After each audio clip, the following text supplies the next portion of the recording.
Everyone's saying NTE is already dead on arrival, or even dead before launch. People are clowning on it, saying Ananta is going to cook it, or it's trying to be something it can't be. Let me be real, NTE is one of my most anticipated games right after Enfield. And trust me, my hype list is stacked. Enfield, Dual Night Abyss, Ananta, Fate Trigger, Resident Evil, Crimson Desert, Cold Vein, just to name a few. So when I see people trashing NTE based on absolutely nothing without even looking at what the game offers, yeah, it grinds my gears. Let's get one thing straight. Calling a game dead before launch, it's not criticism. It's lazy, it's reaction bait, and it usually means you want the game to fail because it's fun to dunk on devs with a rough past. People keep saying, oh, these are the Tower of Fantasy devs, they're going to screw it up again.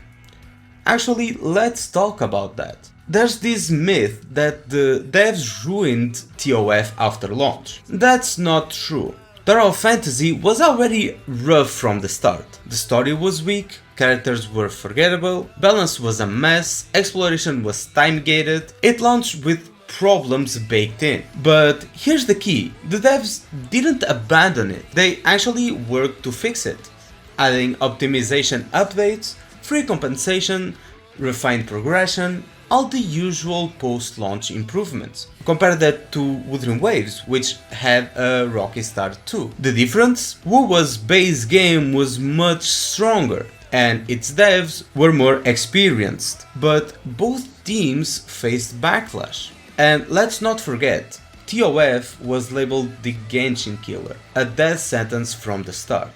The Genshin fanbase was massive, protective, and absolutely ruthless.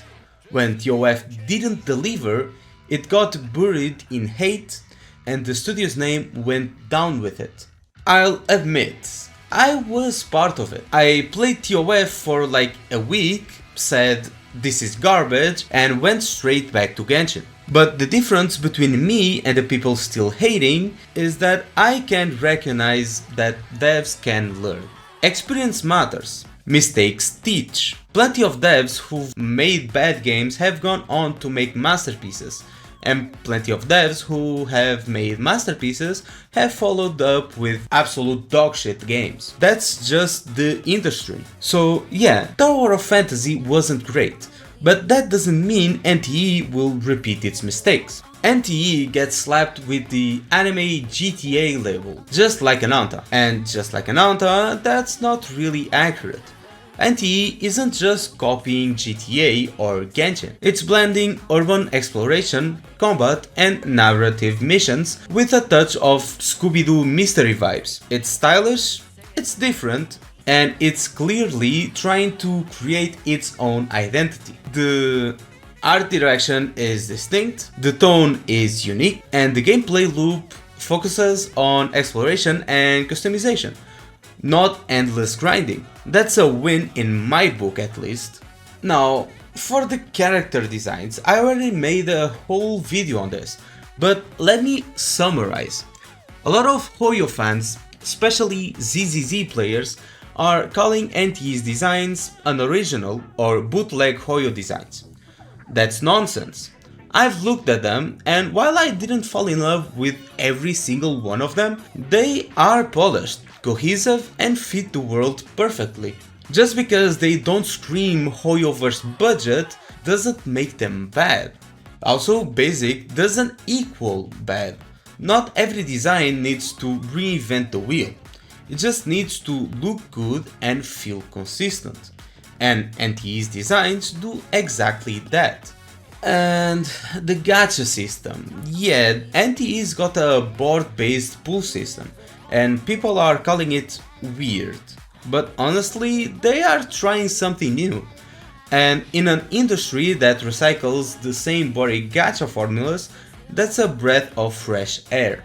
Here's what we know about the gacha system. Mechanics are testable, no 50-50, and higher 5-star rates than any of the big 4, right? We'll have to see how generous they are with currency, but so far it's not looking bad at all. And yes, early tests had locked shops, limited NPCs, and unfinished areas. You know what that's called? A beta. It's literally not finished. Betas exist to build systems, add content, and refine AI. Even Genshin's beta looked barren. This is completely normal. Of course, feedback matters. Players should point out what feels empty, and the devs should act on it. That's how you make a better game. I just hope the testers gave good feedback so the devs can focus on what actually matters. Now, I want to talk about Saintontas, because he's part of why I made this video. I actually like his content, I listen to his videos on my drive to work. I don't always agree, but that's fine, we don't have to agree 100% of the time. But this time, I had to say something. He said, I think this game is so fucking cooked, it's unbelievable. I don't even think people think about this game anymore. I'm just gonna be honest with you, because if you like the combat in this game, Wuthering Waves is going to feel better. If you like the aesthetics in this game, ZZZ is probably going to be better. And if you like the city, open world aspect, Ananta is going to be better. So it's like, I don't even know what this game seems like a blend. This game seems like a blend of some of the more popular titles, but I think it's going to be a jack of all trades that doesn't do anything well. And I quote, I think this game is cooked. It's a jack of all trades that doesn't do anything well.